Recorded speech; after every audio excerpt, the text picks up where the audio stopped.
जो बीमार है उनके लिए दुआओं में याद रखेंगे।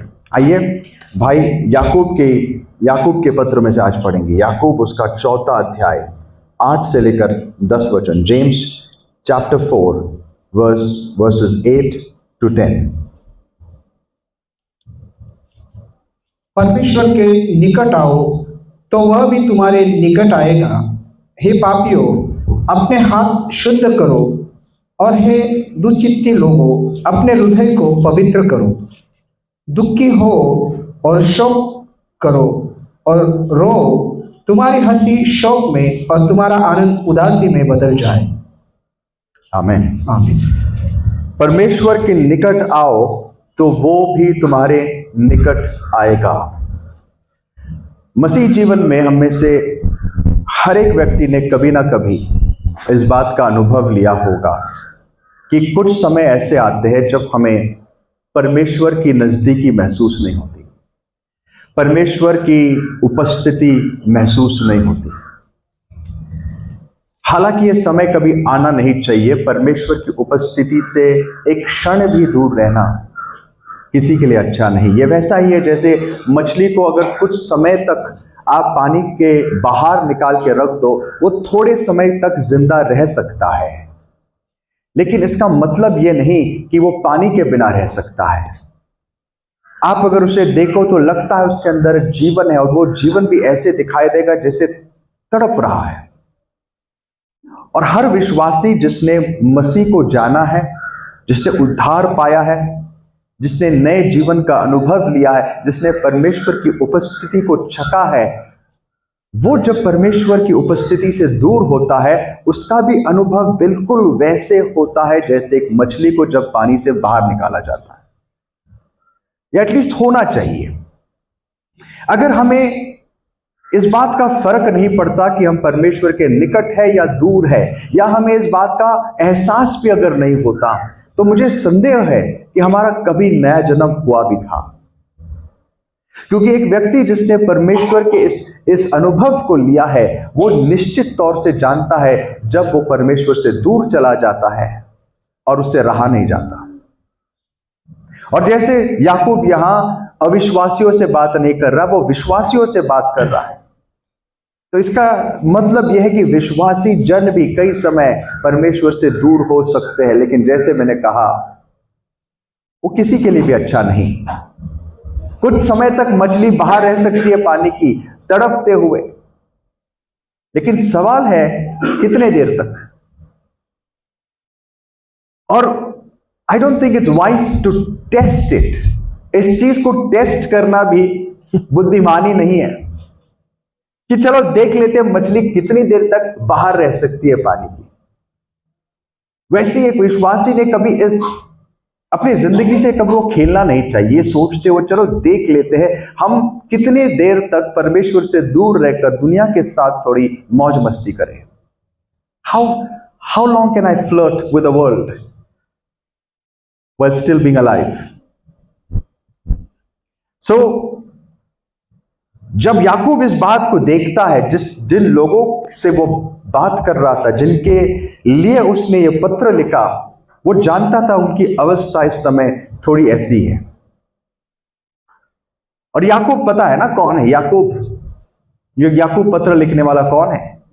यीशु मसीह का भाई, आधा भाई, हाफ ब्रदर, मरियम का बेटा, जो बाद में विश्वासी बन गया और अपोस्टल बन गया, एंड यरूशलेम के कलीसिया का बहुत बड़ा लीडर बन गया, यहूदियों के लिए अपोस्टल बन गया। और वो जानता था कि जिस समय वो ये पत्र लिख रहा था, कई सारे विश्वासी ऐसी अवस्था में थे जहां पर वो विश्वासी जरूर थे, लेकिन इसी क्या कहते हैं ना जगह पर थे जहां पर उनके जीवन बहुत बड़े खतरे में थे। वो in the balance, hanging in the balance, कि पता नहीं ये कब परमेश्वर से दूर हो सकते हैं। और इसीलिए वो कहता है, अगर आप याकूब के इसी 4 अध्याय को थोड़ा ऊपर से पढ़ो तो आपको दिखाई देगा वहां की अवस्था क्या थी। ये लोग काफी दुनियादारी वाले बन चुके थे, इनके बीच झगड़े हो रहे थे, इनके बीच विवाद हो रहे थे, वो एक दूसरे से लड़ाइयां कर रहे थे स्वार्थ के लिए। वो अपने कामगारों को, अपने जो लेबरर्स है उनसे काम करवा के ले रहे थे, लेकिन पैसे नहीं दे रहे थे। There was a hardness in their hearts. और याकूब बड़ी सख्ती से लिखता है और लिखते लिखते आगे ये बात वो लिखता है, हे तुम पवित्र जनो, कम नियर टू गॉड, परमेश्वर के निकट आओ तो वो तुम्हारे निकट आएगा। इसका मतलब ये है कि ये वो समय था शायद जब परमेश्वर उनसे दूर हो चुका था। जैसे मैंने शुरुआत में कहा, अगर एक इंसान परमेश्वर की उपस्थिति को जानता है, वो मूसा जैसे प्रार्थना करता है, प्रभु अगर तेरी उपस्थिति मेरे साथ नहीं जाएगी मैं कहीं नहीं जाना चाहता। वो दाऊद जैसे प्रार्थना करता है, प्रभु तेरी उपस्थिति में आनंद की भरपूरी है, दुनिया की कौन सी चीज मुझे आकर्षित कर सकती है। तेरे भवन में रहना एक दिन मेरे लिए दुनिया के राजघरानों में 1000 दिन बिताने से बेहतर है, साफ कहता है। ये वो लोग हैं जिन्होंने परमेश्वर का अनुभव लिया है। मैं उम्मीद करता हूं कि उन लोगों में से यहां पर आज कुछ लोग बैठे हैं जिन्होंने परमेश्वर के इसी अनुभव को चखा है। लेकिन ये बहुत संभव है कि आज हमारी भी परिस्थिति शायद वैसे हो सकती है जैसे उन लोगों की थी जिससे याकूब बात कर रहा है। और ये कभी होना नहीं चाहिए। परमेश्वर की उपस्थिति के बाहर एक क्षण बिताना मृत्यु के नजदीक जाना है। तो आज सवाल है, जब याकूब हमें ये आज्ञा देता है कि परमेश्वर के निकट आओ, फिर से उसकी उपस्थिति में आओ, आज मैं इस विषय पर आपसे बात करना चाहता हूं। How can we do it? हम परमेश्वर की उपस्थिति में या उसके नजदीक कैसे आ सकते हैं? परमेश्वर की उपस्थिति में या उसके नजदीक आने के लिए सबसे पहले इस बात का एहसास होना जरूरी है कि हम उससे दूर हैं। एक इंसान अपना इलाज तब करा सकता है जब उसे पता है वो बीमार है, लेकिन एक इंसान को अगर पता ही नहीं वो बीमार है तो उसके इलाज करने की कोई गुंजाइश ही नहीं।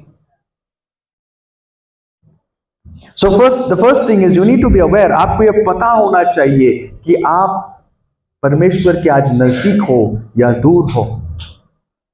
और इतना तो एहसास मैं समझता हूं हम में से हर एक को होना चाहिए। इतनी स्पिरिचुअल सेंसिटिविटी हम सब के अंदर होनी चाहिए। अपने आप को धोखा देने वालों में से हम नहीं होने चाहिए। There are people like that, जो कई चीजों पर अपना विश्वास लगा बैठते हैं। अरे मैं तो चर्च हर संडे जाता हूं तो परमेश्वर के साथ मेरा तो रिश्ता अच्छा है, या मैं मेरे जो डेली रिचुअल्स है वो अच्छे से करता हूं, या मैंने बपतिस्मा लिया, या मैं इस चर्च को बिलोंग करता हूं। ये सारी चीजें हमें एक कॉन्फिडेंस दे सकती है, एक झूठा आश्वासन दे सकती है, लेकिन हमें झूठे आश्वासन नहीं चाहिए। हमें निश्चित तौर से जानना है कि हम सच में परमेश्वर के आज कितने नजदीक या कितने दूर है। और इस बात को अगर आप जज कर ले तो मैं कहूंगा बहुत आसान हो जाएगा परमेश्वर के निकट आने के लिए। इन वर्स 9, इसी वर्स 8 के सेकेंड हाफ में याकूब कहता है, wash your hands you sinners, हे पापियों अपने हाथों को धो, अपने हृदय को स्वच्छ करो, यू डबल माइंडेड, दो चित्त वालों। आज भी कई बार दोस्तों ये खतरा विश्वासियों के जीवन में दिखाई देता है। जैसे एलिया के समय था, एलिया जिस समय सेवकाई कर रहा था वहां ऐसे लोग थे जहां वो एक तरफ यहोवा की उपासना कर रहे थे और दूसरी तरफ बाल की उपासना कर रहे थे, और उनके विवेक में उन्हें कोई दोष नहीं लगता था। उनको लगता था ये बिल्कुल ठीक है क्योंकि समाज वैसे बन चुका था। आज भी विश्वासी जन, कई सारे ख्रिस्ती, without any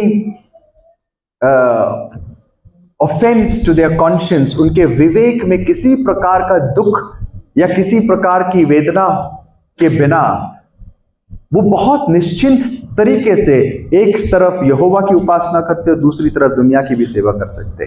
and it's a very comfortable life. लेकिन दोस्तों हमें बाइबल वार्न करती है कि जो ऐसे जीते हैं वो बहुत बड़े खतरे में है।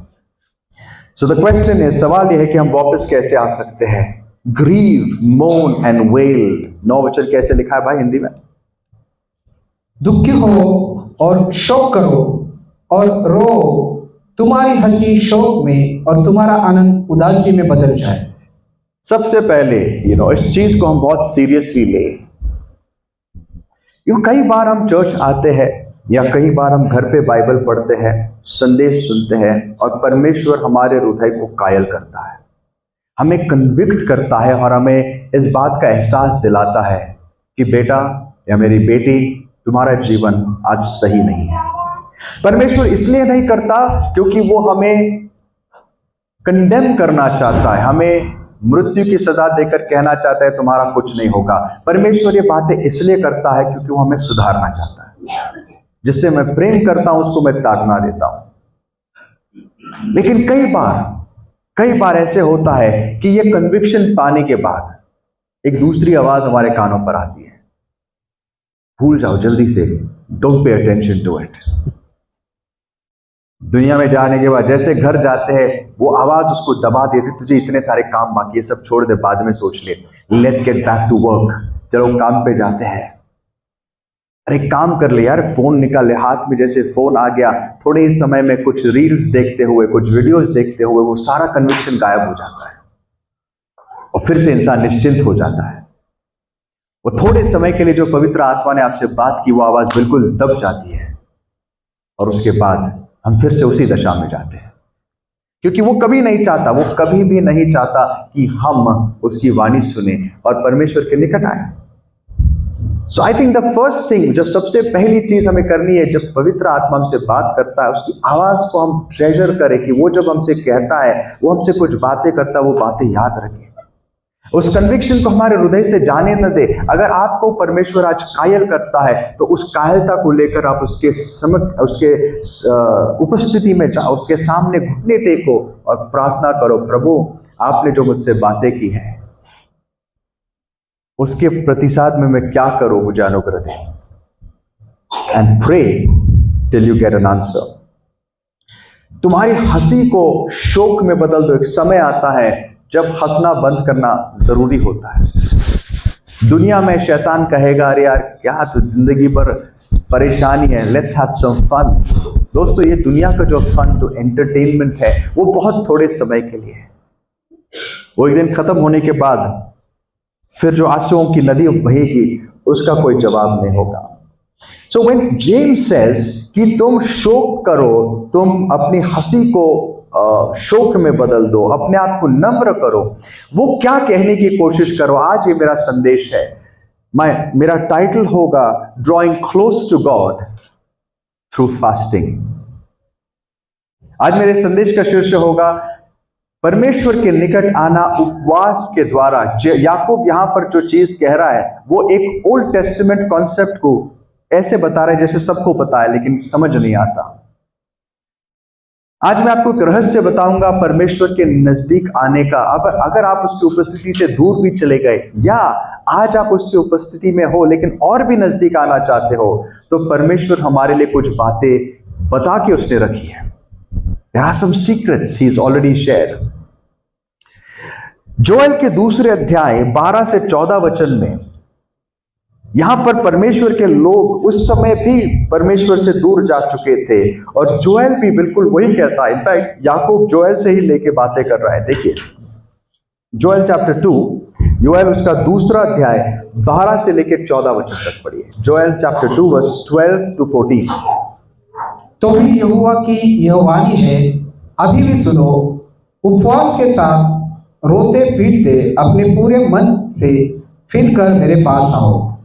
अपने वस्त्र नहीं, अपने मन ही को फाड़ कर अपने परमेश्वर यहोवा की ओर फिरो, क्योंकि वह अनुग्रहकारी, दयालु, विलंब से क्रोध करने वाला, करुणा निधान और दुख देकर पछताने हारा है। कैसे मेरे पास आओ? Return to me with all your heart, with fasting and weeping. कैसे लिखा है? उपवास के साथ रोते पीटते, उपवास के साथ रोते पीटते मेरे पास लौटो। फास्टिंग आज एक आई वुड से एक ऐसी चीज बन चुकी है जो बहुत विश्वासी सीरियसली नहीं लेते।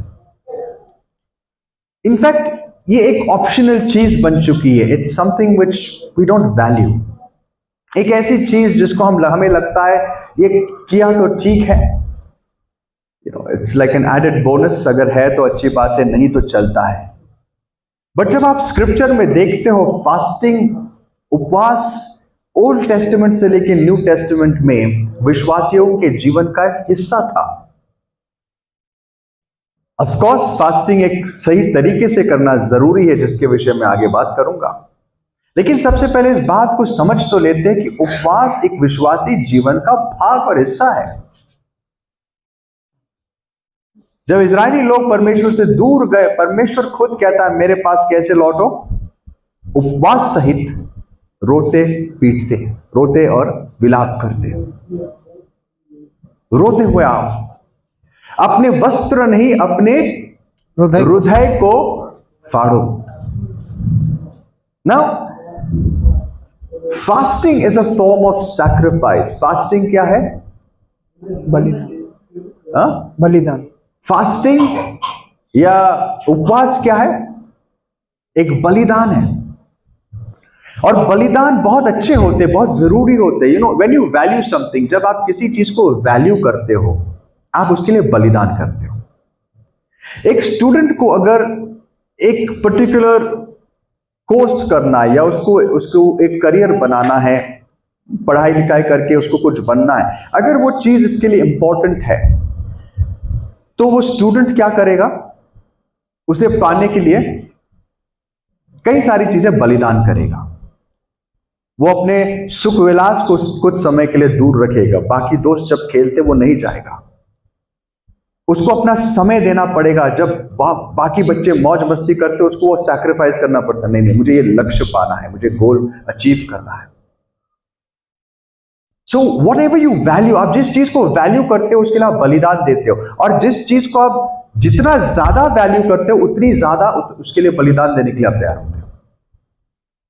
अगर कोई चीज आपको खरीदनी, आपके लिए बहुत प्यारी है, तो उतनी कीमत आप उसके लिए चुकाते हो, है क्या नहीं? मैं 1 किलो टमाटर खरीदने के लिए 1 लाख नहीं दूंगा। आप देंगे? It's not worth it, correct?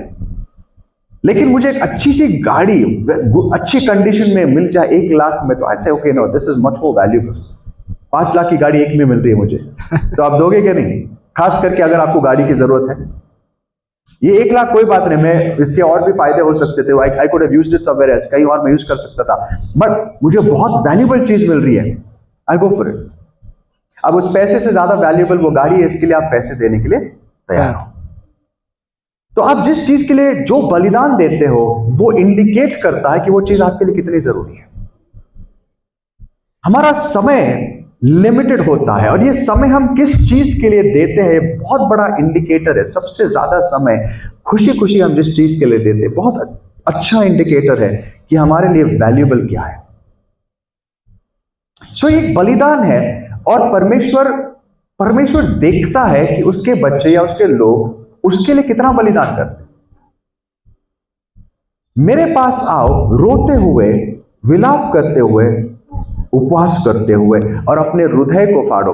Again, fasting बहुत आसानी से एक बाहरी रूप ले सकता है, एक रिवाज बन सकता है, और रिवाज ही नहीं, एक बहुत बड़ा दिखावा बन सकता है। It can easily morph into that. एक बहुत आसानी से ये दुनिया को दिखाने वाली चीज बन सकती है, और इस बात से भी हमें सावधान रहना है। परमेश्वर सिर्फ आपको भूखा नहीं रखना चाहता, ओके? परमेश्वर के पास आने के लिए सबसे इंपॉर्टेंट चीज है, हृदय से, अंदर से इच्छा होनी जरूरी है। रेंड योर हार्ट्स, तुम्हारे हृदय को फाड़ो। जब तुम कुछ भी करते हो परमेश्वर के लिए, इसको गेज करो कि तुम्हारा हृदय उसमें कितना इन्वॉल्व है।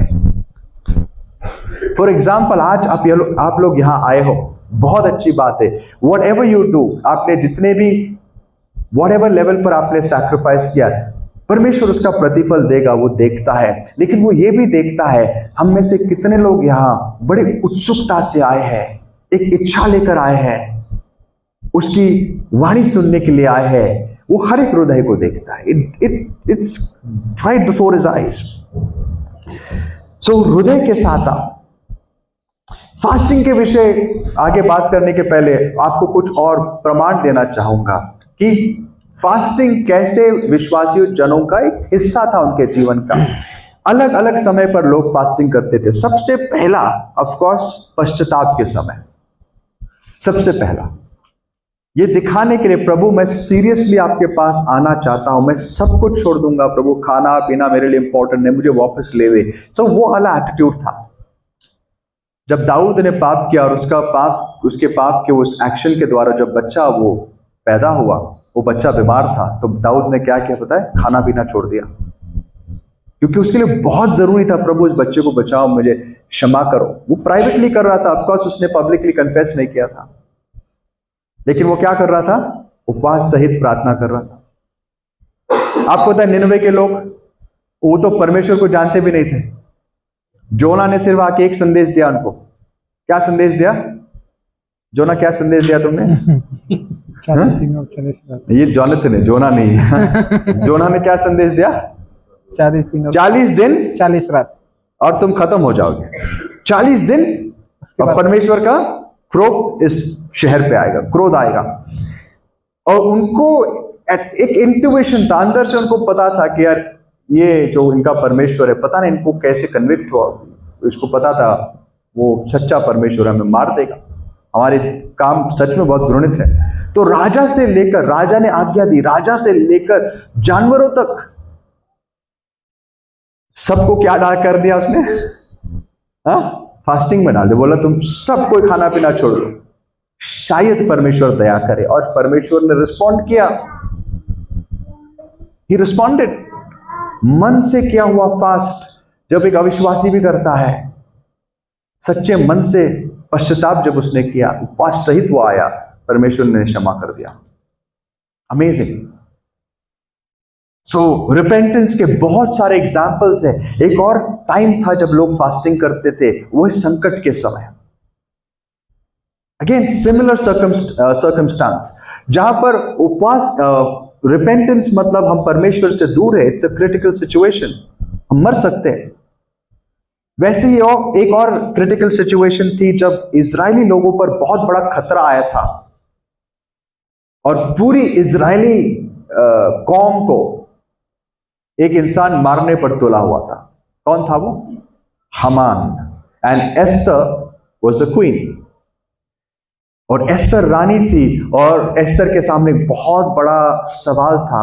उसको मर्दकाय आके कहता है, एस्तर तेरे पास आज जो संधि है शायद प्रभु ने तुझे दी है, एक काम कर, जाके राजा से बात कर। एस्तर जानती थी राजा के अनुमति और उसके इन्विटेशन के बिना उसके सामने जाना मतलब मृत्यु है।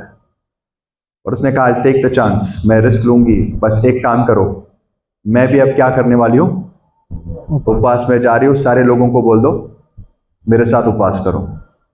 बहुत ही क्रिटिकल सिचुएशन है। And guess what? God responded. परमेश्वर ने उत्तर दिया। एस्टर सामने जाती है, राजा उसको बहुत अमेजिंग, उसका अनुग्रह उस पर होता है, उसको इनवाइट करता है और पूछता है क्या हुआ। एस्टर कहानी बताती है। लॉन्ग स्टोरी शॉर्ट, पूरे इजराइल राष्ट्र का उस दिन उद्धार हो जाता है। आज भी वो पर्व मनाया जाता है इजराइल में। उसको कहते हैं, क्या कहते हैं उसको? एनवन नोस है?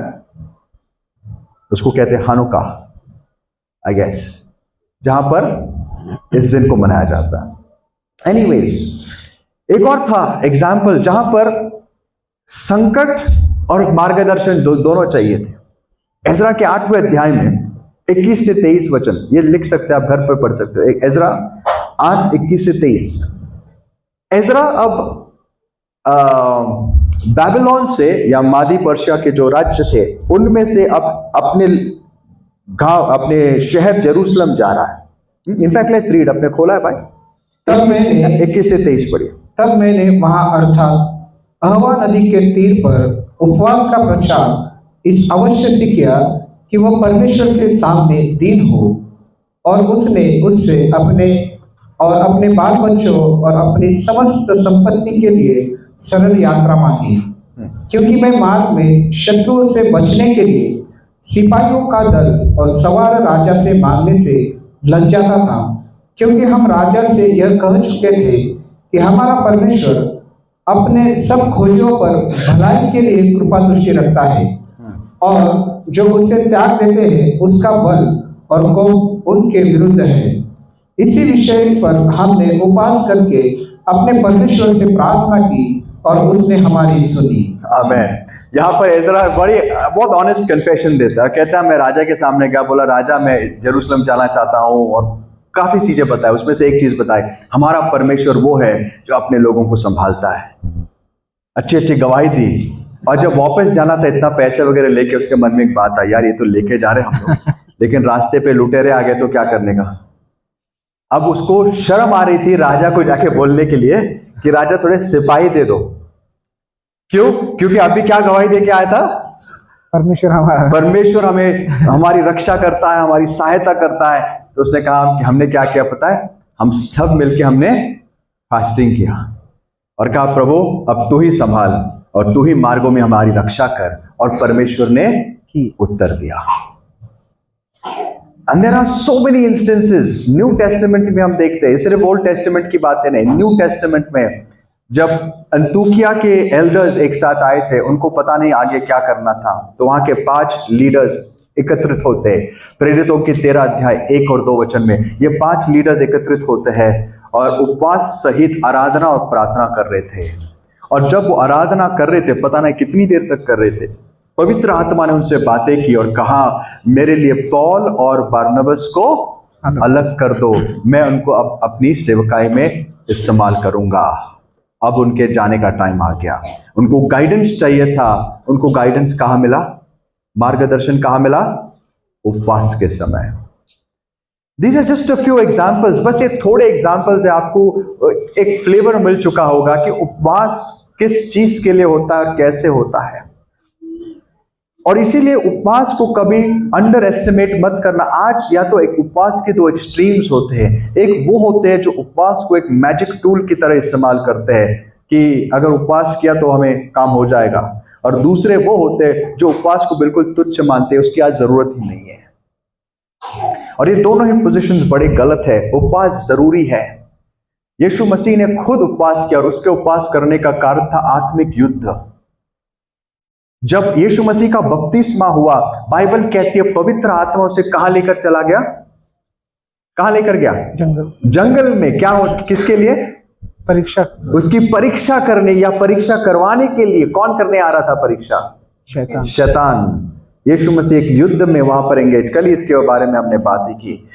ही was about to engage in intense spiritual warfare. आत्मिक युद्ध में वो जाने वाला था, बड़ा युद्ध था वो, शैतान उसकी परीक्षा लेने पर था। तो यीशु मसीह ने क्या किया, 40 दिन 40 रात उपवास किया। ओके, जस्ट अ वार्निंग, ये जब लंबे उपवास की हम बात जब करते हैं ना, इसे करने के पहले बहुत सावधान होना चाहिए। ये वाले उपवास प्रभु के मार्गदर्शन में होते हैं या उसके लीडिंग से होते हैं, अपने मन से नहीं होते हैं।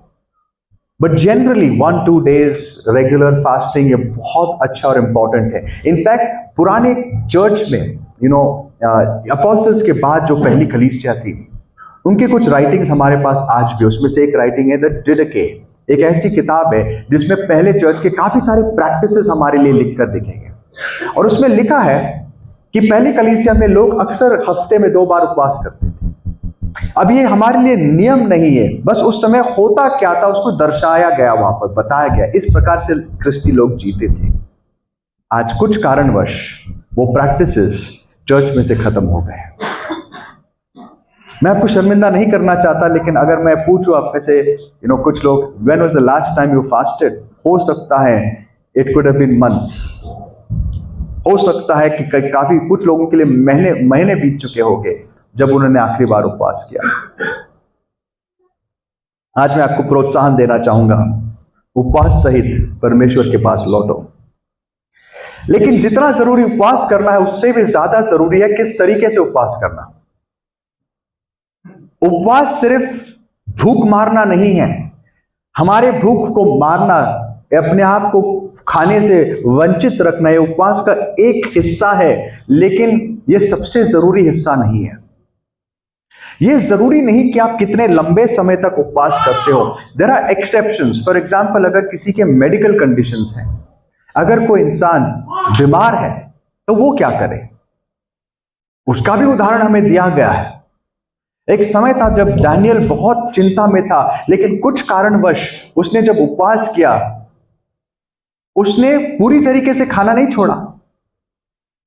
उसने कैसे उपवास किया, उसने क्या किया, कुछ समय के लिए वो वीगन बन गया। आप जानते ना आज स्टाइल हो गया वीगन, मतलब क्या खाना, सिर्फ शाकाहारी। शाकाहारी, उसमें दूध भी नहीं पीते, शाकाहारी खाना। He just ate very simple food। शायद वो बीमार था, we don't know reasons क्या थे। 14 दिन तक उसने उपवास किया, बहुत सिंपल, सिर्फ अपने आप को सस्टेन करने के लिए खाना खाया। कोई टेस्टी चीज, कोई हमें अच्छी लगने वाली चीज नहीं खाई, बस सिंपल फूड। और 14 दिन तक उपवास करता रहा और बोझ के साथ प्रार्थना करता रहा। सो देयर आर एक्सेप्शंस, और इसीलिए बाइबल में हमें फास्टिंग के इन डिटेल्स के बारे में कुछ नहीं बताया गया। कितने लंबे समय तक करो, क्या खाओ क्या मत खाओ, साबूदाना खा सकते हैं क्या, चूड़ा खा सकते हैं क्या, ये नहीं बताया गया हमको। सुबह से शाम करना है कि शाम से सुबह करना है, ये सब नहीं बताया गया, because this is not important. Okay, कई बार प्रभु आपके उपवास में अगर आप जो भी कर पाते हो उसको एक्सेप्ट करता है, एज लॉन्ग एज दूसरे कंडीशंस मीट होते हैं। वो दूसरे कंडीशंस क्या है वो जानना जरूरी है। ओके, सो वन मैंने ऑलरेडी बताया, इट्स योर हार्ट, तुम्हारे हृदय की परिस्थिति क्या है, तुम उपवास क्यों करते हो? क्योंकि तुम सच में परमेश्वर को खोज रहे हो, या बस अपना, there could be many other reasons. एक रीजन हो सकता है, अरे आज उपवास का दिन है, उपवास का दिन है, इसके लिए आज नहीं मन कर रहा है लेकिन करूंगा। वो रूढ़ी परंपरा बन चुकी है, उस उपवास का कोई फायदा नहीं। दूसरा कारण हो सकता है लोगों को दिखाना। भाइयों, ब्रदर्स एंड सिस्टर्स, मेरे लिए प्रेयर करो, कल से मैं 7 दिन के उपवास में जा रहा हूं, प्लीज मेरे लिए प्रेयर करो, आपकी दुआओं की जरूरत। कभी सुने ऐसे? मैंने कुछ गवाहियां ऐसे भी सुनी है, मेरे लिए प्रार्थना करो। या उसने किया होगा उपवास, लेकिन इच्छा बहुत है बताने की, मैंने भी इतने उपवास किए। आपको तो एक दिन में 3 दिन के उपवास में था और उस समय ऐसे ऐसे हुआ। जब आप लोगों को ये बताना शुरू कर देते हो, आपका जो मकसद है सामने आ जाता है। मकसद क्या है? मकसद क्या है? शो, लोगों को बताना, देखो मैं भी इतने उपवास करता हूं। उस उपवास का कोई फायदा नहीं, क्योंकि वो परमेश्वर यीशु मसीह ने खुद कहा, अगर वो तुम्हारा उद्देश्य है तो तुम्हें तुम्हारा प्रतिफल मिल गया। जब तुम लोगों को कहते हो मैंने इतने उपवास किए, और लोग जब तुम्हारी तारीफ करते हैं, तो तुम्हें तुम्हारा प्रतिफल मिल चुका है, मिल गया। ये यीशु मसीह ने मत्ती के 6वें अध्याय 16 से 18 में उसके संदेश में हमें सुनाया। जब तुम उपवास करते हो, ढोंगियों के जैसे मत बनो, जो मुंह लटकाकर बड़े उदास होकर घूमते रहते हैं, ताकि लोग देख सके और पूछे भाई क्या हो गया, आज क्या है, आज उपवास है क्या? उपवास है आज मेरा। तुम्हें तुम्हारा प्रतिफल मिल गया, उसका कोई फायदा नहीं। सो सबसे पहले परमेश्वर हृदय को देखता है। It's a personal, very intimate thing. परमेश्वर और आपके बीच की बात है, आपका उद्देश्य क्या है। जब आप पश्चाताप करते हो, आप सच में सॉरी हो, सच में आपको हृदय से आपको बुरा लगता है, या बस आप एक रिवाज को कर रहे हो। और कई बार ये भी होता है, रिवाज बन जाती है ये चीजें। सो होता क्या, let's read some of the conditions. Isaiah 58 हम सब जानते हैं, this is the famous fasting passage. Isaiah 58, इस पूरे अध्याय को ध्यान से घर पे पढ़ लेना, बट इसके कुछ चीजों को मैं हाईलाइट करना चाहूंगा। आइज़ाया 58 वर्स 6 में परमेश्वर देखो लोगों से क्या कहता है। जिस उपवास से मैं प्रसन्न होता हूँ, वह क्या यह नहीं कि अन्याय से बनाए हुए दासों और अंधेरे से सहने वालों का जुआ तोड़कर उनको छुड़ा लेना और सब जुओं को टुकड़े टुकड़े कर देना। ओके, सो आइज़ाया 58 में यहां पर इजरायली लोग फास्टिंग कर रहे थे रेगुलरली। ओके, और 3 वचन में वो एक सवाल पूछते हैं। आइए, इनफैक्ट 1 से पढ़ो। So let's get the context. आइए भाई 1 से पढ़िए। गला खोल कर पुकार, कुछ न रख छोड़, रणसिंगे का सा शब्द कर मेरी प्रजा को उसका अपराध अर्थात याकूब के घराने को उसका पाप जता दे। वे प्रतिदिन मेरे पास आते और मेरी गति बूझने की इच्छा ऐसी रखते हैं, मानो वे धर्म के धर्मी लोगों हैं जिन्होंने अपने परमेश्वर के नियमों को नहीं टाला। देखो, लोग बड़े उत्सुकता से आते थे आइजाया के पास। आइजाया को प्रभु कहता है, जा उनको बोल, उनकी गलती उन्हें दिखा। वो ऐसे आते जैसे सच में मेरी आज्ञाओं को मानना चाहते हैं, मेरे पास आते, पूछते प्रभु मैं क्या करूं, गाइडेंस चाहते मुझसे।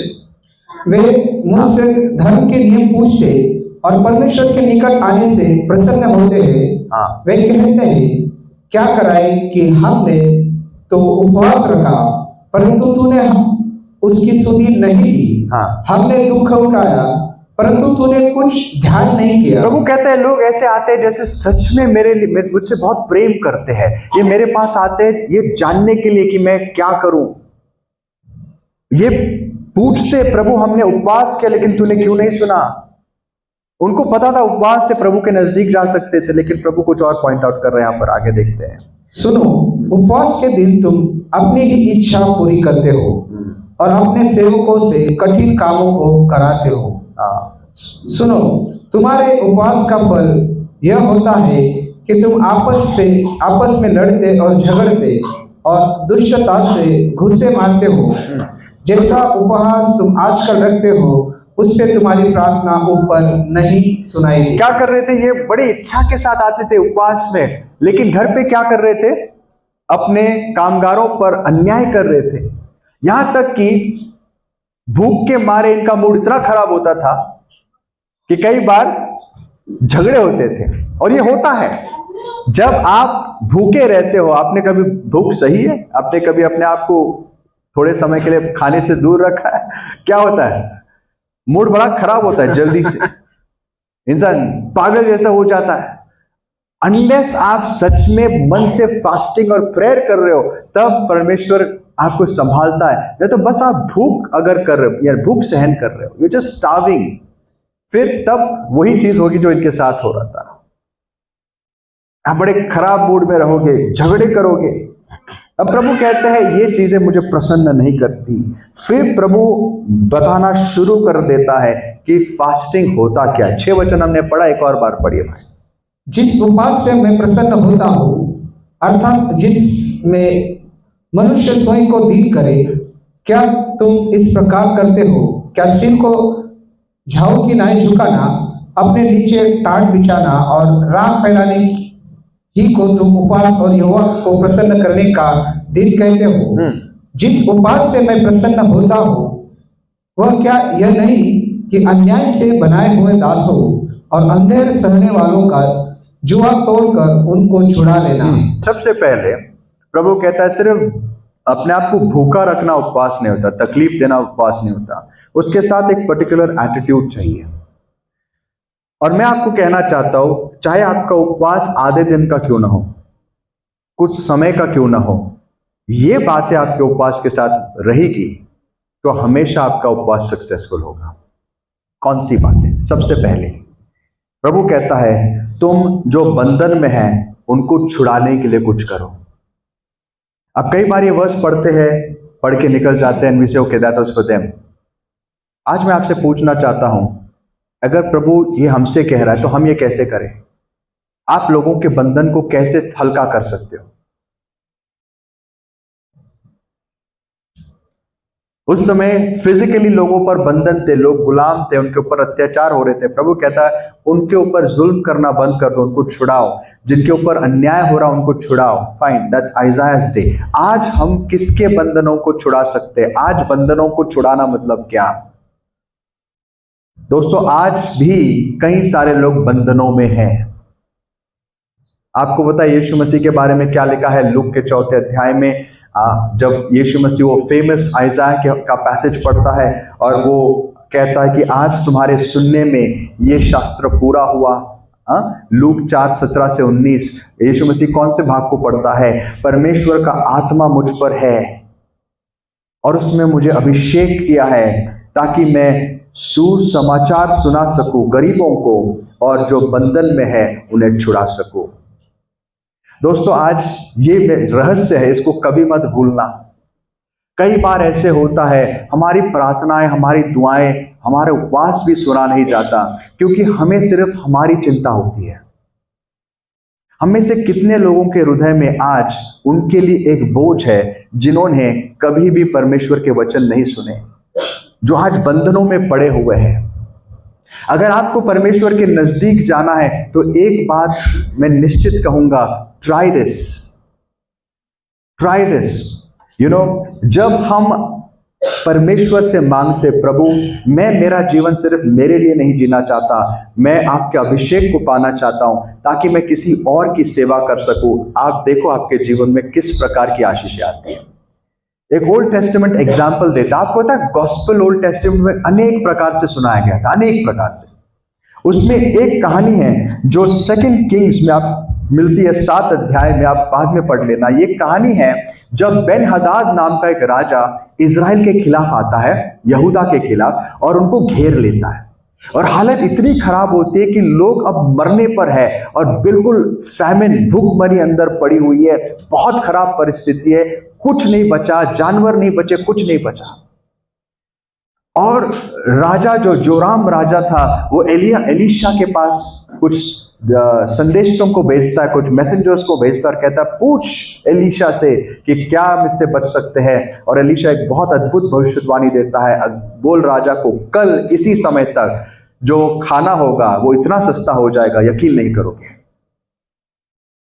और उसके साथ जो अधिकारी था वो अधिकारी उसको ठट्टा करता है, एलीशा उसको कहता है, वो कहता है कैसे हो सकता है, अगर परमेश्वर स्वर्ग की खिड़कियां खोल दे और आसमान से खाना बरसा दे तो भी ये नहीं हो सकता। एलीशा कहता है कल तू देखेगा लेकिन देख कर तू खा नहीं पाएगा।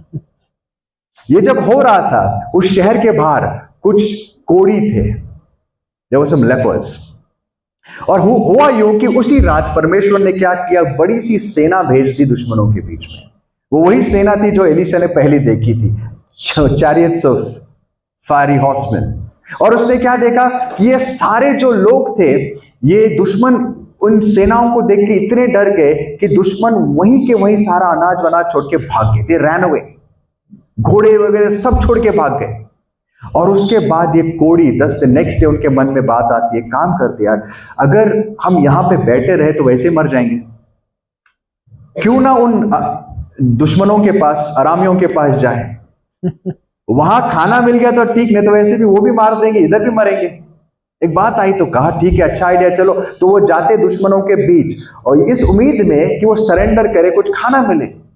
लेकिन वहां जाने से पता क्या लगता है, यार ये तो सब खाली पड़ा हुआ, खाना ही खाना, इस टेंट में गया तो खाना ही खाना, सोना ही सोना, यहां खा रहे वहां सोना इकट्ठा कर रहे। तो एक दिन जाने के आगे फिर से थोड़ी सी आनंद एकदम मजे में थे लोग, अंदर लोग मर रहे, ये लोग मजे में।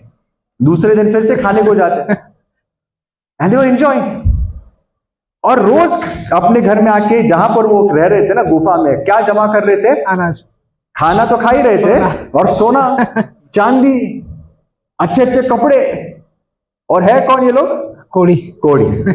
याद रखो, this is the life of a Sinner. कोढ़ किसको दर्शाता है, पापियों को, पाप। उसको पता है कुछ ही दिन में कोढ़ से वैसे ही मरने वाला है, ये खड्डे में जमा करके क्या फायदा।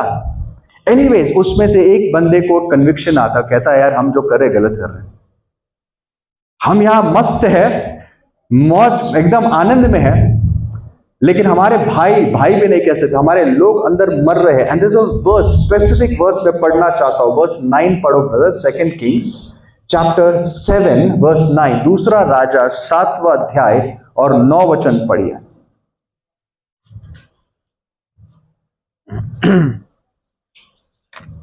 तब वे आपस में कहने लगे, जो हम कर रहे हैं वह अच्छा काम नहीं है। हाँ। यह आनंद के समाचार का दिन है, परंतु हम किसी को नहीं बताते, और हम फटने तक ठहरे रहे तो हमको दंड मिलेगा। सो हम राजा के घराने के पास जाकर यह बात बतलाते। उसमें से कुछ वो जो लोग हैं क्या कहते हैं जो हम कर रहे हैं वो सही नहीं है, उनको कन्विक्ट होता है, कहता है ये दिन आनंद का, खुशखबरी का दिन है। This is a day of good news. Good news सुना है पहले ये शब्द? गुड न्यूज किसको कहते हैं? The gospel. गॉस्पल को क्या कहते हैं? Good news. हमें खुशखबरी मिली है, और ये खुशखबरी हम किसी को नहीं सुना रहे, हम बस अपनी ही जिंदगी में मगन हैं, ये हम अच्छा नहीं कर रहे। अगर रात तक ऐसे ही करते रहेंगे, पौ फूटने तक ऐसे करते रहेंगे, तो हमारे ऊपर क्या आएगा? दंड आएगा। दंड आएगा। उनको ये बात समझ में आई। दोस्तों, क्या यह संभव है कि आज परमेश्वर भी हमारे साथ इसी कारण के लिए नाराज हो सकता है कि जो खुशखबरी हमें मिली है, जो आनंद हमें मिला है, आज हमने उसको किसी के साथ बांटा नहीं, किसी का बोझ हल्का नहीं किया? क्या यह कारण हो सकता है कि हमारी भी दुआएं और हमारा भी उपवास उसके सामने मंजूर नहीं होता? It's a very serious thing. हमें कई बार इन चीजों को हम बहुत हल्के में लेते हैं। आज कितने साल हुए अपने आप से पूछेंगे कि हमें खुशखबरी मिली है, इन कोड़ियों को नई जिंदगी मिल गई है। क्या हम भी अपने ही गुफाओं को भरने में लगे हुए हैं? जो आनंद प्रभु ने दिया है उसी को हम ही लूट रहे हैं, या हमें दूसरों की भी चिंता है, इनके जैसे हमारे अंदर भी कन्विक्शन आए? और इस हफ्ते हम प्रार्थना करें, प्रभु अगर आज तक नहीं तो एटलीस्ट नाउ मेरे अंदर यह बोझ आए, और किसी ना किसी प्रकार से हम कोशिश करें कि हम किसी के बोझ को हल्का करने के एक जरिया बन जाए। Can we share the gospel? अगर गॉस्पेल नहीं तो अपने भाइयों में से किसी को हम एनकरेज करें। अगर कोई बोझ से दबा हुआ है उसके लिए हम कुछ करें, उनसे बातें करें। हमारी जिंदगी आज ऐसी होगी, और सिर्फ हमारी नहीं, क्रिश्चियंस इन जनरल, हम इतने बिजी हो गए हैं कि संडे के अलावा हम किसी को देख नहीं सकते, ना हमें समय मिलता है। सही बात है कि नहीं? संडे के अलावा हमें किसी की याद भी नहीं आती। दोस्तों, ये बहुत गंभीर परिस्थिति। I think we need to take this seriously. प्रभु कहता है, जब तुम मेरे पास उपवास में आते हो, तुम जो बंधन में है उनके बंधनों को पहले हल्का करो, उनकी चिंता करो। I'll tell you a secret to draw close to God. परमेश्वर के निकट आने का एक सीक्रेट है, उसके लोगों की सेवा करने लग जाओ। Do something for God.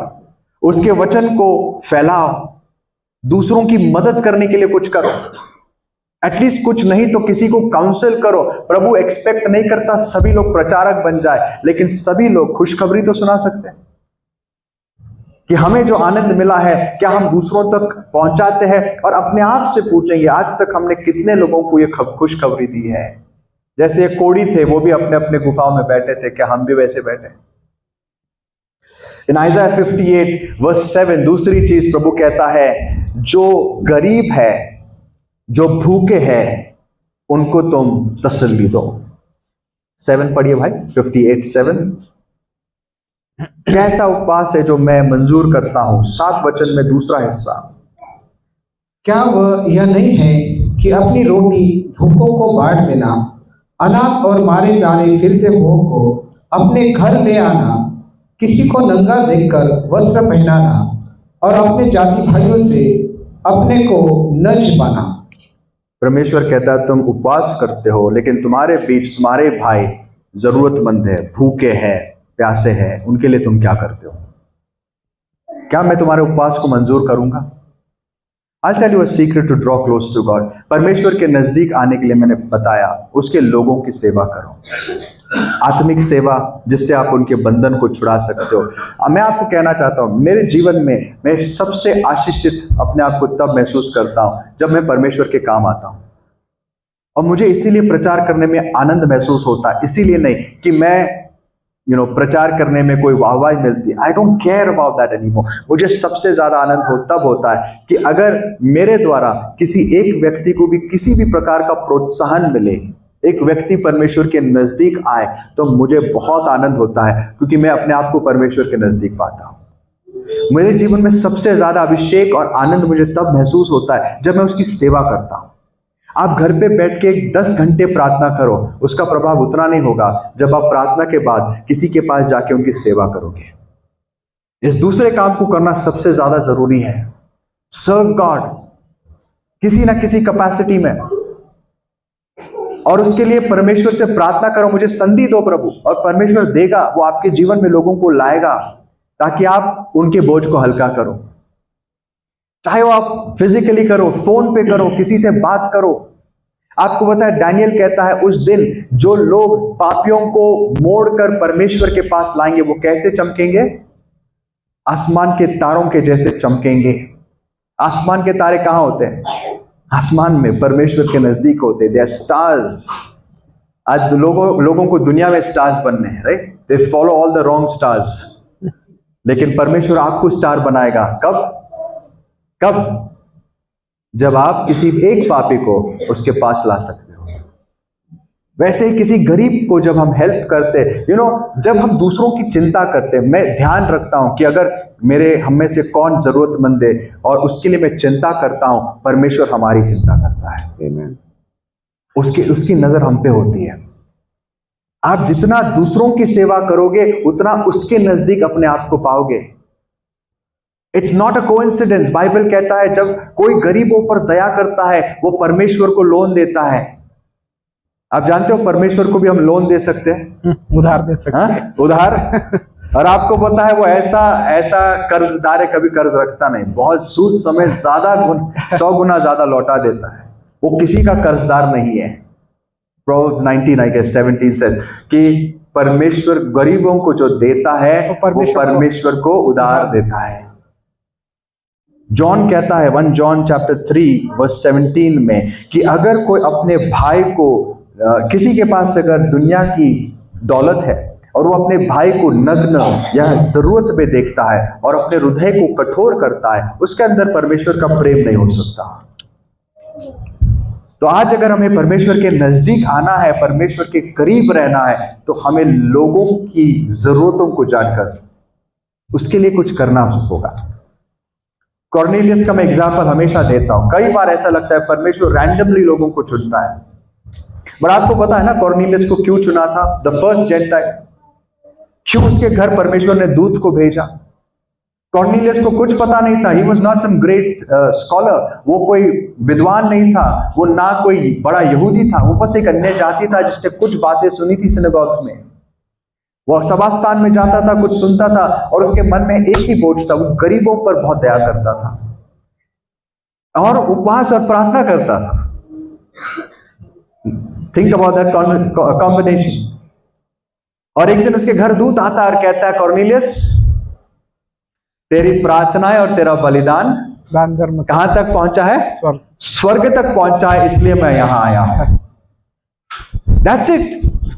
Cornelius को और कुछ पता नहीं था, उसको सिर्फ इतना पता था कि मुझे अगर इस परमेश्वर के नजदीक जाना है, बस मैं कुछ नहीं कर सकता, लेकिन जो प्रभु ने मुझे दिया उसका कोई लाभ उठाओ, मैं गरीबों पर दया करूं। He was a generous man. और इसीलिए बाइबल कहती है, यहां पर आइज़ाया कहता है, प्रभु उसके द्वारा कहता है कि तू क्या कर? गरीबों पर दया कर। और फिर देख, और उसके बाद जो प्रॉमिस है, पढ़िए भाई, यहां पर हम खत्म करेंगे। आइज़ाया 58:7 पढ़ा, आगे पढ़ लेना, परमेश्वर क्या प्रॉमिस देता है। 8 से आगे। तब तेरा प्रकाश पौ फटने की नाई चमकेगा और तू शीघ्र चंगा हो जाएगा। तेरा धर्म तेरे आगे आगे चलेगा और यहोवा का तेज तेरे पीछे रक्षा करते चलेगा। तब तू पुकारेगा और यहोवा उत्तर देगा, तू दुआएं देगा और वह कहेगा मैं यहाँ हूँ। हाँ, यदि तू, तब क्या होगा? आगे पढ़ेंगे, लेकिन क्या होगा? तब तेरा प्रकाश पौ जैसे फूटेगा, तेरे जीवन में रोशनी आएगी, शीघ्र चंगा तू होगा। शीघ्र चंगा होगा, तेरी धार्मिकता तेरे सामने जाएगी, मेरी महिमा तेरे पीछे पीछे तुझे संभालेगी। Amazing promises. और तू पुकारेगा और मैं तुरंत सुनूंगा। ये और कोई नहीं, परमेश्वर कह रहा है दोस्तों। आगे, मैं यहाँ हूँ। यदि तू अंधेर करना और उंगली मटकाना और दुष्ट बातें बोलना छोड़ दे, उदारता से भूखे की सहायता करे और दिन दुखियों को संतुष्ट करे, तब अंधियारे में तेरा प्रकाश चमकेगा और तेरा घोर अंधकार दोपहर का सा उजियारा हो जाएगा। निंदा करना छोड़ देगा तो लोगों पर जुल्म अत्याचार करना छोड़ देगा, तो अगर गरीबों की सुधि लेगा, तो अगर जो बंधन में उनको छुड़ाने की कोशिश करेगा, तब मैं तेरा प्रकाश बनूंगा। अंधकार में तेरा प्रकाश चमकेगा और मैं हमेशा तुझे गाइड करूंगा। 11 verse 11, और यहोवा तुझे लगातार लिए चलेगा। आगे, और काल के समय तुझे तृप्त और तेरी हड्डियों को हरी भरी करेगा, और तू सींची हुई बाली और ऐसे सोते के समान होगा जिसका जल कभी नहीं सूखता। आमेन। आगे, और तेरे वंश के लोग बहुत काल के उजड़े हुए स्थानों को फिर बसाएंगे। तू पीढ़ी पीढ़ी की पड़ी हुई नेव पर घर उठाएगा, और तेरा नाम टूटे हुए बाड़े का सुधारक और पत्थरों का ठीक करने वाला पड़ेगा। तेरा नाम क्या होगा? Repairer of broken walls and restorer of streets. तेरा नाम क्या होगा? टूटे हुए घर बसाने वाला। धन्य है दोस्तों जो इस काम में आज लगे हुए हैं, धन्य है वो लोग। परमेश्वर आज आपको इसलिए बुलाता है ताकि वो सिर्फ आपको आशीषित न करे, आपके द्वारा अनेकों को आशीषित करे। ये एक बात अगर आप समझ जाओ, एक बात कि मेरी जिंदगी सिर्फ मेरे लिए नहीं है। आप अगर सेवा में लग जाओ, परमेश्वर की सेवा दूसरों के लिए, दूसरों के द्वारा परमेश्वर की सेवा करो, तब देखो परमेश्वर आपकी दुआएं कैसे सुनता है। परमेश्वर कैसे लोगों को चाहता है। वो आपको टूटे हुए घर बांधने के लिए बुलाता है, the restorer of broken walls, खराब मार्गों को सुधारने वाला। आज हमारे पीएमसी में भी बहुत जरूरत है ऐसे लोगों की, है कि नहीं? सब मार्ग टूटे हुए खड़े, ऐसे लोगों के आत्मिक जीवन भी कई सारे बिगड़े हुए लोगों को, वो लोगों को परमेश्वर ढूंढ रहा है कि कौन आके रास्ते सुधारेगा। हमारे अंदर ये बोझ होना चाहिए दूसरों के लिए। If you care about others, दूसरों के बारे में तुम सोचो, परमेश्वर तुम्हारे घर को संभालेगा। तुम्हारे उपवास को वो तुरंत सुनेगा, तुम्हारी प्रार्थना को। लेकिन अगर तुम्हारे उपवास, तुम्हारी प्रार्थना बस तुम्हारे लिए हो, तुम्हारा उद्देश्य तुम्हारा मैं और मेरा घर हो, फिर कुछ नहीं होगा। सोचो इस बात के बारे में। If you want to draw close to God, परमेश्वर के निकट आना है, तो उसकी सेवा में लग जाओ किसी ना किसी लेवल पर। It could be a few words of encouragement. आप किसी को जाके प्रोत्साहन के शब्द बोल दो इस हफ्ते, और आपके द्वारा अगर प्रभु आपकी जबान इस्तेमाल करे, प्रभु को कहो, प्रभु आज इस हफ्ते let's keep a short term goal. प्रभु से कहे, प्रभु इस हफ्ते किसी ना किसी को आशीष देने के लिए मुझे इस्तेमाल कर, किसी ना किसी गरीब को ढूंढो। कलीसिया में सबसे पहले अगर कोई जरूरतमंद है, नहीं तो बाहर आप देखते हो कोई भूखा है, उसको खाना खिलाओ। इससे आपका उद्धार नहीं होगा, इससे ये मत समझ लेना कि आपको कुछ स्पेशल उद्धार मिलेगा, but this is the attitude. ये आपको ट्रेन करता है परमेश्वर जैसे सोचने के लिए। नहीं तो हमारा मन इतना स्वार्थी होता है कि हम अपने आप से भरे हुए रहते हैं। आइए अपने आप से मन हटाकर परमेश्वर की ओर लगाएंगे। मैथ्यू 25 याद है ना? न्याय के दिन प्रभु कहेगा, मैं भूखा था और तूने मुझे खाना दिया। तो जब हम उसके लोगों की सेवा करते हैं, आप किसकी सेवा करते हैं? परमेश्वर की करते हैं। Let's care about others. और फिर देखो परमेश्वर हमारी प्रार्थनाएं सुनता है क्या नहीं। वो कहता है, मैं तुम्हारे भोजन को, हर भोजन को एक फीस्ट बना दूंगा। You will feast on the inheritance of your father Jacob, for the mouth of the Lord has spoken. यहोवा यूं कहता है। आइए इन शब्दों को मेरी इस कमजोर हिंदी के द्वारा परमेश्वर आपको समझाए कि प्रभु आपसे क्या कहना चाहता है, प्रभु आपको आज क्या चिताना चाहता है, क्या याद दिलाना चाहता है कि आइए हम भी उस रास्ते पर चले जिस रास्ते पर चलने के लिए उसने हमें बुलाया। आइए अपने पैरों पर खड़े हो जाएंगे and let's turn to him with true fasting. सच्चे उपवास के साथ, सच्चे मन के साथ, सही विचारों के साथ उसके पास लौटे। हम सिर्फ अपने बारे में नहीं सोचे, लेकिन दूसरों के लिए काम करने वाले। परमेश्वर हमारी जबानों को इस्तेमाल करे थके हुओं को विश्राम देने के लिए, बोझ से दबे हुओं को छुड़ाने के लिए, किसी ना किसी तरीके से उसकी सेवा करने के लिए। प्रभु हम सबको अनुग्रह दे। आइए गीत ले लेना है।